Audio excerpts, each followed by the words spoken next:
Bill O'Reilly here. Welcome to the No Spin News, Tuesday, March 22nd, 2022. Stand up for your country. Just learned before we are taping that Jen Psaki has COVID. This is the second time for the press secretary, so she will not be going tomorrow to Europe with President Biden. We'll have more on that coming up, but the talking points memo this evening is making major mistakes. We all do it. I know I do, and I don't know any human being who is free from major mistakes. But some of us admit those mistakes and some of us do not. You've heard the old adage, you have to learn from your mistakes. Well, if you don't admit the mistakes, you can't learn anything. So, electing Joe Biden president was the biggest mistake that I have seen this country make in decades. Now, that may be unfair, I understand, but this is my assessment, and I will try to back it up with facts.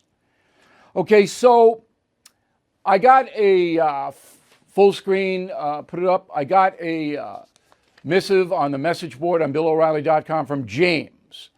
And James says, quote, the 80 million people who voted for Biden shoulder the blame for the mess we are in now, unquote. And it's true. And as we all know, President Trump lost the election rather than Joe Biden winning it. People voted against Donald Trump en masse, not for Joe Biden. How could you vote for Joe Biden? Nobody knew anything about him because he didn't really campaign.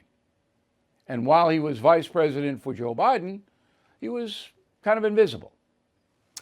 Okay, so before the election on September 2nd, 2020, 2 months before the vote, here's what I said. Go.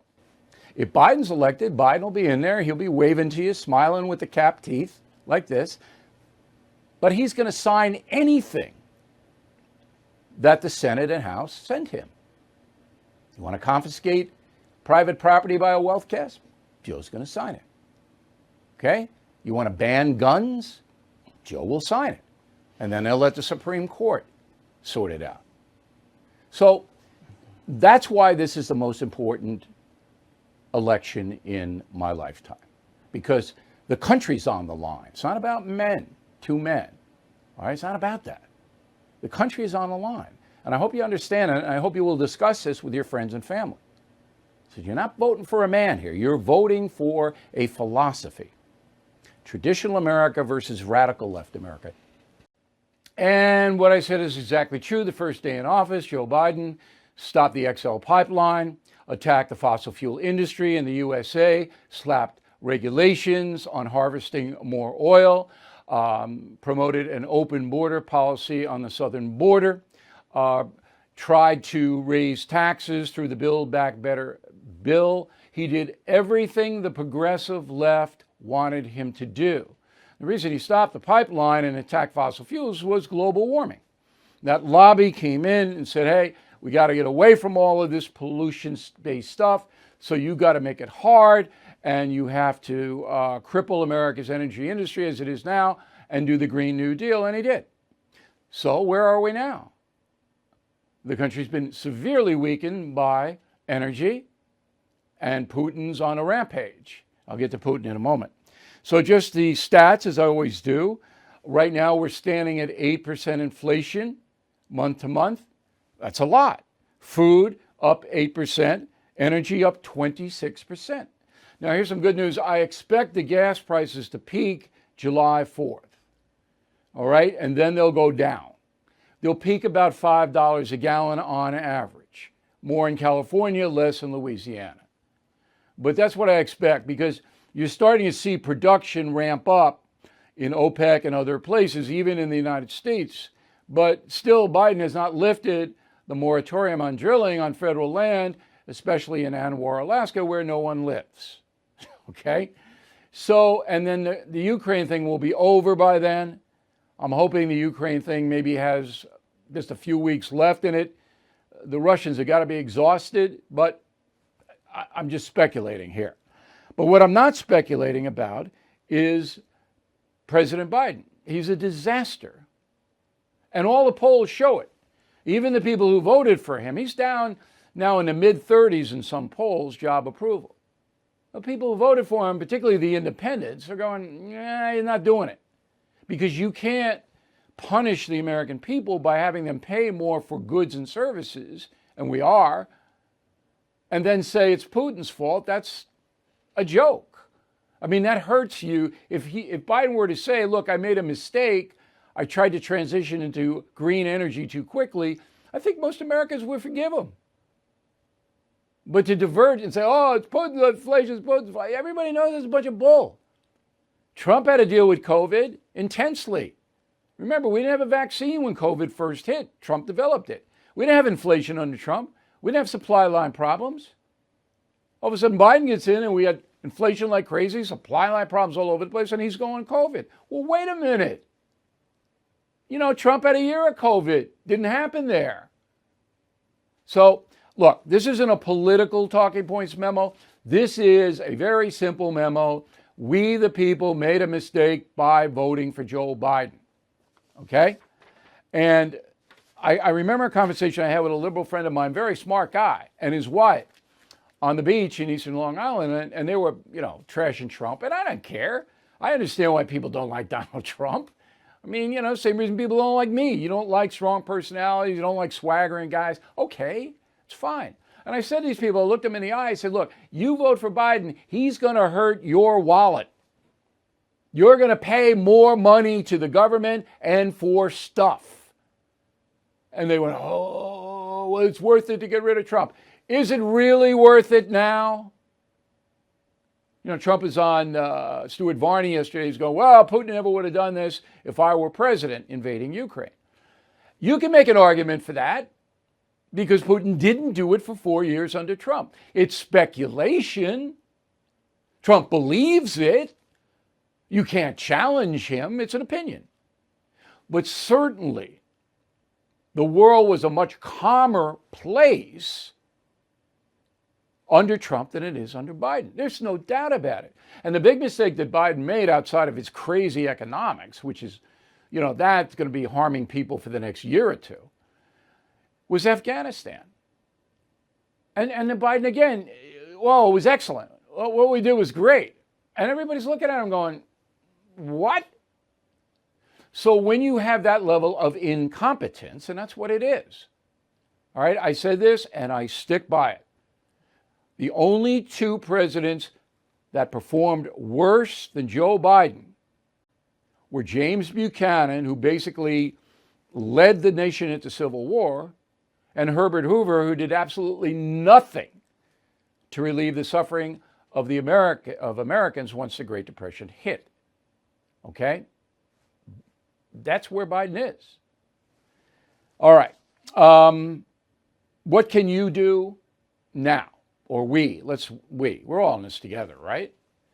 So Ukraine is nothing we can do but donate things if you'd like to do that to the Ukrainian people, and say prayers if you're religious, that this stops, this horror.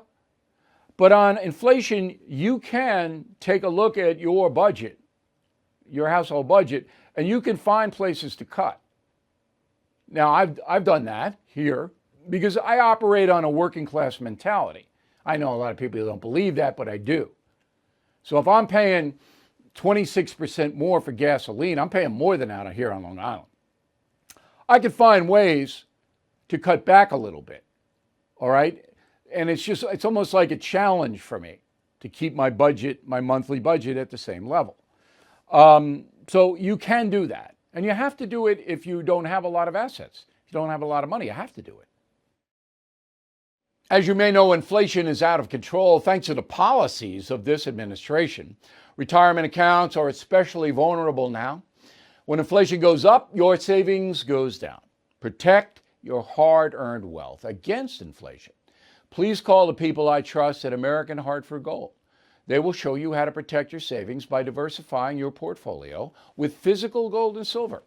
They are the highest rated firm in the country with an A+ rating from the Better Business Bureau and thousands of satisfied clients. Takes just a short phone call. and they will deliver physical gold and silver right to your door or put inside your IRA or 401k. Plus, tell them Bill O'Reilly sent you, and they will give you up to $2,500 of free silver on your first order. So please don't wait. Call 866-501-5201, 866-501-5201, or text Bill to 65532. Again, 866-501-5201, or text Bill to 65532. All right, so can Joe Biden make a comeback? Can he stop the bleeding, turn the midterm elections in November around, which now looks like it's going to be a Republican rout? Is there any hope? So I asked myself to come up with a really smart guy who does this every day, who's not an ideologue, Hello, are we listening to me? That's not what we want here on this broadcast. We want smart people with no agenda. So we found one, our old pal Scott Rasmussen, who you'll remember I used many times on The Factor over the years. Now, Scott doesn't run the Rasmussen polling operation any longer. He sold it for buku money, and he's living large now in Florida on those proceeds. But he did start a company called RMG Research, and he's editor at large at Ballotpedia, which follows all political races in the USA of note. Do I have that right, Scott? Did I describe you correctly? You described me correctly. I love my work at Ballotpedia, and RMG Research is letting me poll, and there's a lot of topics we explore these days. The world has changed a lot, but some of the basics are the same. Okay, so let's walk through it. In your opinion, based on the numbers that you are seeing, can President Biden make a political comeback? Well, the numbers say he's in trouble, as you pointed out. The question, can he make a comeback, is more about him. You know, Ronald Reagan, Bill Clinton, Barack Obama, they had rough times in the polls heading into the midterms. They all came back. I mean, Reagan got to the point where he won 49 states. The big difference, Joe Biden does not have the political skills that those leaders had. So it's very difficult for me to see how he comes back from this. He may rebound a little bit, but the notion that he will return to a level that he saw early in his administration or to the levels of Barack Obama, not going to happen. Okay. My problem with Mr. Biden is that he doesn't understand cause and effect. He doesn't understand when he does something like shut down pipelines, ban drilling, cut down the efficiency of the American oil industry, that he weakens the nation. He doesn't understand that. When he spends trillions and trillions of dollars and print money to cover that, that rises inflation. Joe Biden doesn't understand, in my opinion. And that's why he can't make a comeback. Do you feel that my opinion has validity? Well, I can't say specifically what the president does or does not understand about those issues, but it certainly appears that way. The other thing I would say more fundamentally is he doesn't seem to understand why he was elected. I mean, basically, there were two promises of the Biden campaign. He wouldn't tweet. There wouldn't be all the drama of President Trump, and he would be very competent in running the government. And he's 0 for 2. I guess he hasn't tweeted. But he certainly hasn't been competent, and he really got carried away pursuing this progressive agenda that is wildly out of touch with where the American people are. Those mistakes have led to everything else. As a pollster, what percentage of the American people are progressive left? And what that means for everybody watching and listening tonight is that they believe that the country, United States, is fundamentally flawed, and we need a drastic overhaul in all areas: criminal justice, economics, whatever it may be. Elections, they don't want voter ID, open borders. They believe in all that. What percentage of we the people fall into that category? If you want to talk about any of those individual issues, you might get to 15 or 20%. Okay. If you want people who have totally bought into that worldview, you're closer to 10%. Then why would Joe Biden, who's been a centrist Democrat in the Senate, why would he allow those far left people to dictate what he does? Well, again, I don't know what's motivating the president, but what I do see is there is a bubble. There's an elite bubble in this country. There's media personalities. It is large corporations. It is people in Washington, D.C. These folks really kind of aren't, maybe it's because they feel guilty about success. They really do support an agenda that is out of touch with the rest of America. To give you a great sense, the group that gives President Biden the highest job approval ratings are people with a postgraduate degree. Everybody else is seeing a different president and a different presidency. So I think it's the bubble that he lives in, and he's really not hearing voices from the American people. Well, he is an isolated president, there's no doubt about it, because his staff believes that he's prone to gaffes, saying things that are going to get him in trouble. And many believe that he's diminished. Now, in your polling, I guess the majority of people now feel that Joe Biden's mental acuity is on the decline. Is that true? It's certainly a factor, and it's something that you see in the polls. This is one of those things that's really difficult to put your finger on because some people don't even like to talk about it. But yes, there is, if I put it in the larger sense of their questioning his competence, the competence of his administration, that is absolutely a factor. It really kicked in with the debacle of the Afghanistan withdrawal. Okay, now, if you have a president who is incompetent, as Biden has been for 14 months, then are Americans going to admit that they made a mistake in voting for him and the Democratic Party, which is doing everything it can to boost him up? All right?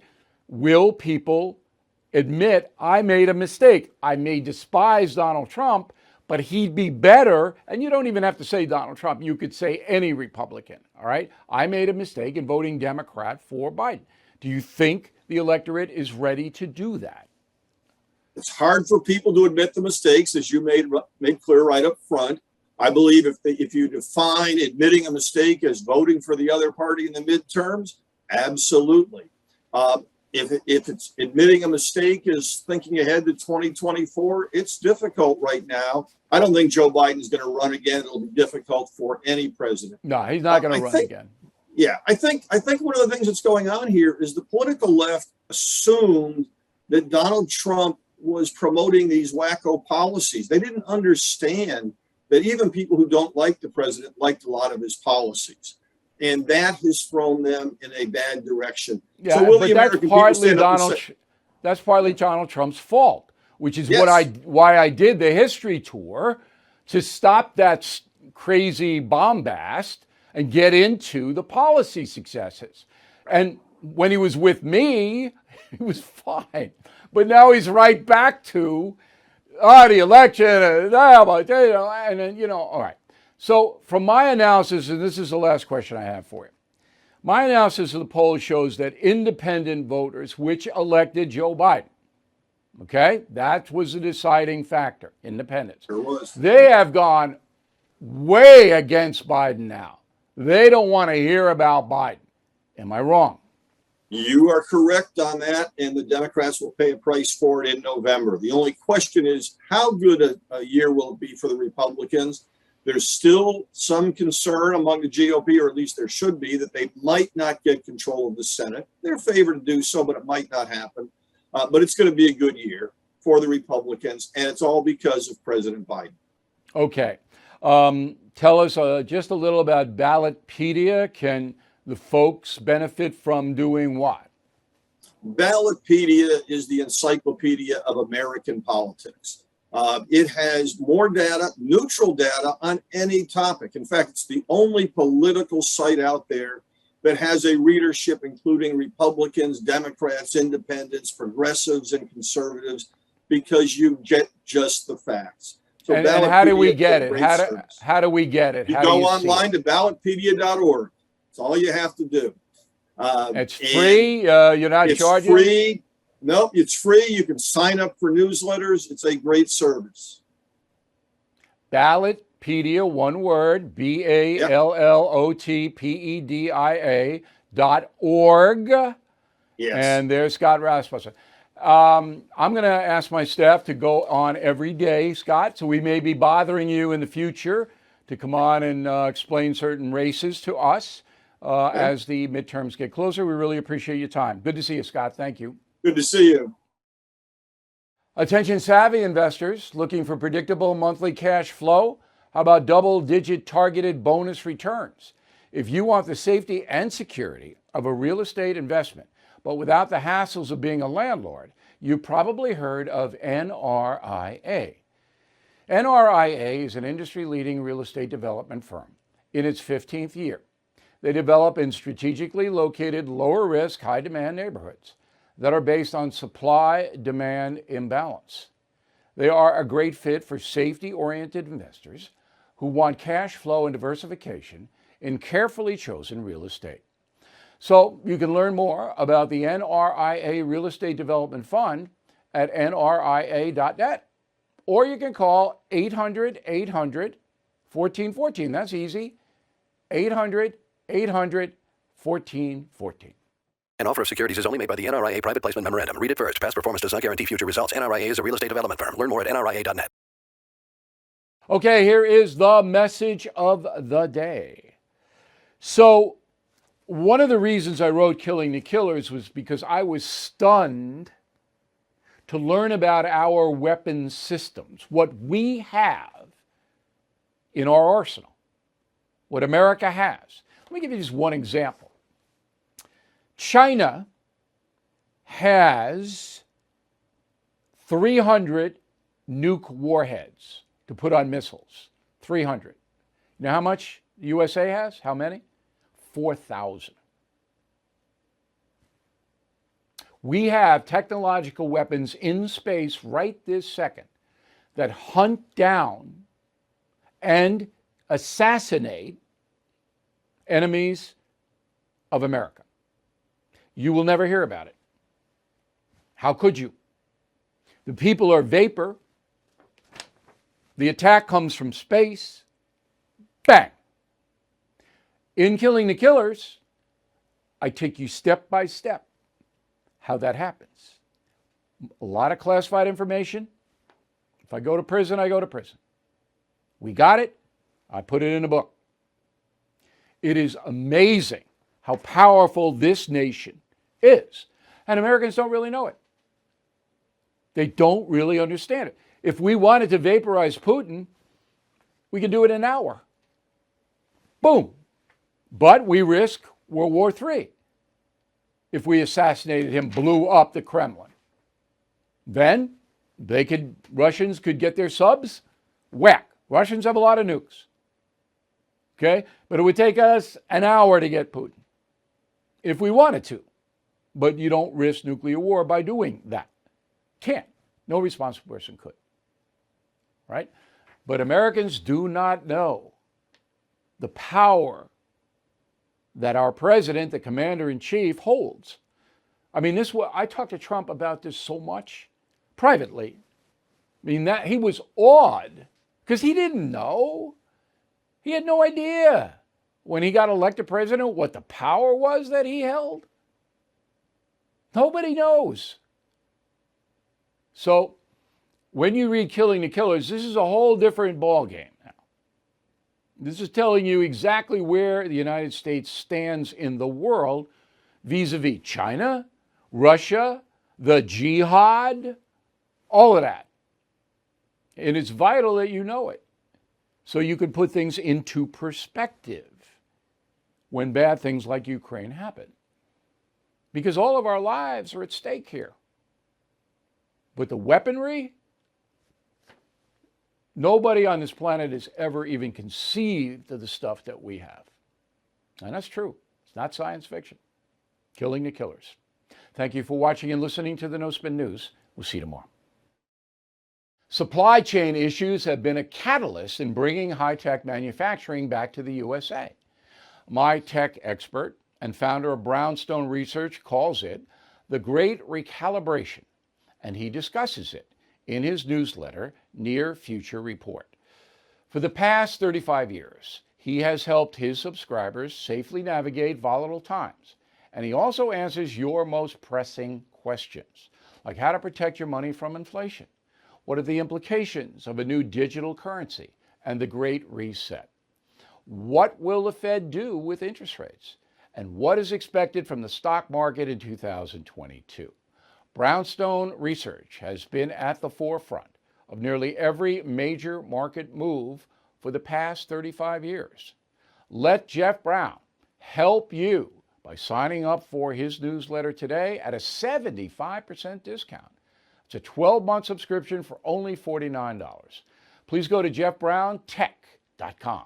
jeffbrowntech.com. jeffbrowntech.com. Bill O'Reilly is back on TV and only on The First. No Spin News, every weeknight at 8 p.m. Eastern, only on The First.